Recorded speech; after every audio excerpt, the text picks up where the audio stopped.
Welcome back to spooky world. So guys, आज हम लोग सुनने वाले एक और नई हॉरर कहानी जिसका नाम है Elisa Lam the elevator horror game, horror story actually. So guys, guess what, granny के वीडियो के लिए सिर्फ 3 वीडियोस बचे हैं और फिर उसके बाद ग्रैनी के वीडियो स्टार्ट हो जाएंगे अपलोड होना। इसी बात के ऊपर जल्दी से वीडियो को लाइक कीजिए। और गाइस, अगर आप चाहते हो कि इस चैनल के ऊपर, इस नहीं एक्चुअली ड्रीम वर्ल्ड के ऊपर अगर मैं शॉर्ट्स भी अपलोड करते जाऊँ, ड्रीम वर्ल्ड और स्पूकी वर्ल्ड के ऊपर शॉर्ट्स भी अपलोड करते जाऊँ, तो जल्दी से 1 कमेंट या 2 कमेंट भी आ गए ना, तो भी हम उनके ऊपर शॉर्ट्स अपलोड करेंगे। और हाँ गाइस, एक और बात बतानी थी, मैं सोच रही थी कि हम ये जो ड्रीम वर्ल्ड है, ड्रीम वर्ल्ड के ऊपर छोटे छोटे ऐसे डॉल्स के छोटे छोटे स्टोरीज डालना शुरू कर सकते हैं। एक्चुअली मैंने कल ही सोचा था टीचर डे के ऊपर टाइप्स ऑफ टीचर्स की एक वीडियो डाल दूँ ड्रीम वर्ल्ड के ऊपर डॉल्स की, क्योंकि फेस कैम तो करने वाले नहीं अभी इतने में। और मैंने सोचा था, लेकिन मुझे कल बिल्कुल ही मतलब इतना ये कर ही नहीं रहा था वीडियो बनाने का, बहुत ही ज़्यादा तबीयत सी ख़राब थी, इसलिए फिर मैंने कल नहीं डाला। अगर आप अब भी वीडियो को लाइक करते हो और कमेंट कर देते हो कि डॉल्स के शॉर्ट स्टोरीज़ और मतलब मूवी वगैरह चलेंगे, शॉर्ट मूवी और शॉर्ट स्टोरीज़ और शॉर्ट्स भी, तो जल्दी से वीडियो को लाइक करिए, कमेंट करिए और चैनल को सब्सक्राइब करिए। किस बात का वेट कर रहे हो गाइस, एकदम फ्री है। तो आते हैं आज के कहानी की ओर, Elisa Lam the elevator another world. So guys, ये कहानी शुरू होती है एक लड़की से जिसका नाम था एलिजा लैम। सो गाइस, ये वाली जो लड़की है, ये वाली लड़की एक दिन अमेरिका के सीसल होटल में रुकने आई थी और ऐसा माना जाता था कि सीसल होटल बहुत ही ज़्यादा श्रापित है। वो लड़की अंदर तो गई थी लेकिन फिर कभी वापस लौट के नहीं आई थी। ऐसा माना जाता है कि वो होटल में जो लोग थे वो अपने खिड़की से कूद के सुसाइड कर लेते थे। और 30 साल पहले वहाँ पे एक सीरियल किलर भी रहता था जिसका नाम था रिचर्ड रेमिरेज। गाइस, उसने लिटरली 13 की 14 मर्डर्स किए थे और लोग तो कहते थे कि उसका दिखने का दावा भी कितने बार करते थे। लोग उसे देखने का दावा भी बहुत बार कर चुके हैं। फरवरी 2013 की एक सुबह होटल की जो स्टाफ थी उसे बहुत सारे कॉल्स आने लगे रूम्स में से पानी की दिक्कत की वजह से, क्योंकि कुछ लोगों के घर में पानी आ ही नहीं रहा था और कुछ लोगों के घर में जो पानी आ रहा था वो काला पानी आ रहा था। फिर स्टाफ में से एक जो था वो ऊपर देखने गया था, मतलब उनके टेरेस पे देखने गया था कि पानी में क्या दिक्कत आ रही है। जब वो देखने गया तब उसने देखा कि एक जो टैंकर था उसका दरवाज़ा, उसका ढक्कन, दरवाज़ा तो नहीं, उसका ढक्कन जो था वो खुला पड़ा हुआ था।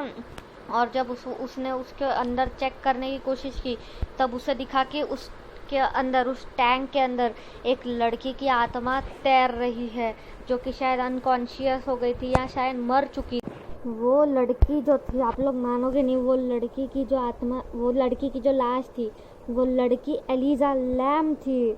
एलिजा लैम को एक डिसऑर्डर था, बायोपोलर नाम का एक डिसऑर्डर था उसे, और वो डिप्रेशन से भी गुजर रही थी।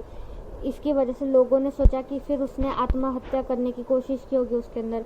लेकिन फिर एक सवाल उनके मन में भी आया कि सारे दरवाजे तब बंद थे, जब बंद थे तब फिर उसने दरवाज़ा खोला कैसे, और जो वाटर टैंक का जो ढक्कन था इतना ज़्यादा भारी था, वो कोई उसको उठा नहीं पाता था, उसने वो ढक्कन कैसे खोला। ये सब लोग सोचने लग गए। कुछ लोगों ने तो ये भी सोचा कि होटल में जो 30 साल पहले जो रिचर्ड रेमिरेज की आत्मा थी उसने ये वो काम किया होगा।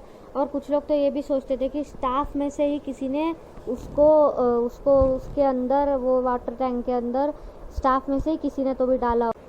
लेकिन जिस दिन वो मरी थी उसके 1 रात पहले सीसीटीवी कैमरा में उसे लिफ्ट के अंदर देखा गया था, जिसके अंदर वो अजीबोगरीब ऐसे बिहेव कर रही थी, जैसे कि बहुत ही एबनॉर्मल सा बिहेव कर रही थी और वो किसी का मतलब उससे किसी से तो भी छुप रही है। लेकिन फिर कुछ लोगों ने सोचा कि वो ज़रूर एलिवेटर गेम खेल रही है। जी हाँ, एलिवेटर गेम। इस गेम के बारे में तो आपने बहुत सुना होगा, elevator game to another world. इस गेम से हम लोग मरे हुए लोगों की दुनिया में जाके उनसे मिल सकते हैं और जब चाहे तो वापस आ सकते हैं। और ये जो गेम है, इस गेम को खेलने के लिए कम से कम हमें 10th फ्लोर तक तो भी एक बिल्डिंग चाहिए। और आप इस गेम को खेलने की बिल्कुल कोशिश ना करें, ये क्या मालूम ये वर्क करता है कि नहीं। कुछ लोग बोलते हैं वर्क करते हैं। इस गेम में बेसिकली हमें फ्लोर टू फ्लोर जाना पड़ता है। हम जब कोई एक फ्लोर पे जब आके पहुंचते हैं तब हम ऐसे करते करते दूसरे दुनिया के रास्ते पे पहुंच जाते हैं। 5th फ्लोर पे जब लिफ्ट रुकती है, बहुत फ्लोर पे जाने के बाद, तब हमारे लिफ्ट के अंदर एक औरत आती है जिसे हमें इग्नोर करना है।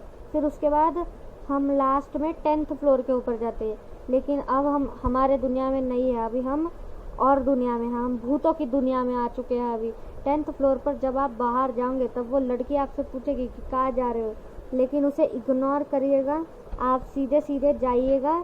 लेकिन अगर ये काम करते हुए आप अगर रास्ता भटक गए तो फिर आप उधर ही रह सकते हो, लेकिन अगर रास्ता नहीं भटके, क्या मालूम कभी ऐसा देखने भी मिल सकता है। तो यही है guys Elisa Lam the elevator door की कहानी। अगर आपको स्टोरी अच्छी लगी तो वीडियो को लाइक करना, चैनल को सब्सक्राइब करना। और हाँ, 25 सब्सक्राइबर्स के बहुत ही ज़्यादा करीब है, हम सिर्फ 3 ही सब्सक्राइबर चाहिए। फिर जल्दी से चैनल को सब्सक्राइब करिए, वीडियो को लाइक करिए, कमेंट भी करिए जो स्टार्टिंग में 2 पॉइंट्स मैंने बताए थे, और वीडियो को शेयर भी करिए। और इसी के साथ हमारा आज का वीडियो ख़त्म होता है, तो मिलते हैं अगले वीडियो में, तब तक के लिए बाय बाय।